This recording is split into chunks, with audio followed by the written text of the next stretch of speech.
Hello, this is Stephanie Kimball, and I'm here to talk to you about week 4 of our 21-day Racial Justice Challenge. And day 4 actually talks about week 2 in the Facing Racism Study Guide. So this is the Facing Racism Study Guide. It's located on the website for the 21-day challenge, which I can put links to both down in the description here. Week 2 talks about envisioning a new way of life together.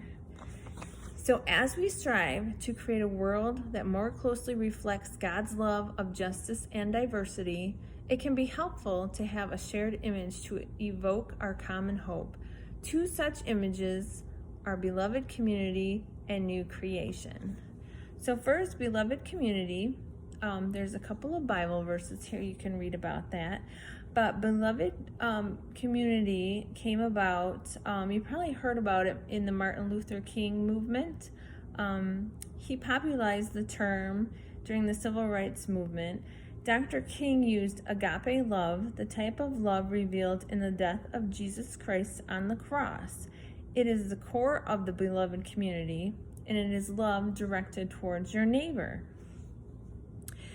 So this idea, it is a vision of community where racism and all forms of discrimination, bigotry, and prejudice will be replaced in an all-inclusive spirit of sisterhood and brotherhood.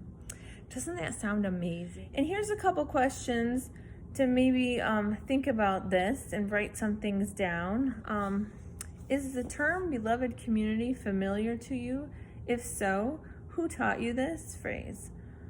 What is the closest experience of community you have had to this vision? What made that community possible? And what is the diverse group? Why or why not? How might our church community move one small step closer to beloved community? And I love that last one. I think that's one our church really could work on.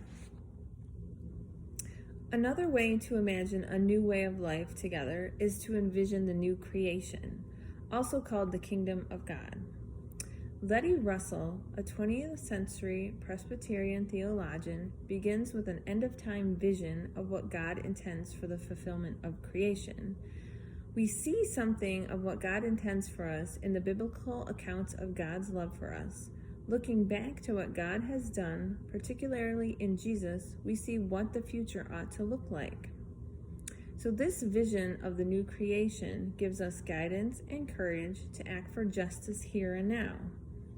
And as we are called to live towards and anticipate the future God's intend for us, Russell also claims that we might begin from the point of view of new creation and of what God intends us to become in Jesus Christ. Beginning with the future as we know it, in the memory of God's love for us, we can act with justice and hospitality now. So that is the vision of new creation. These two images together, beloved community and new creation, give shape to our hope for a more faithful life together. So that is the week 2 in the study guide, day 4 in the 21-day Racial Justice Challenge. There are actually 3 questions on new creation I'll read to you. What associations or feelings does new creation evoke for you? How might issues of ecology be related to issues of racism? And how could our church community move a bit closer to new creation? So that is it for today.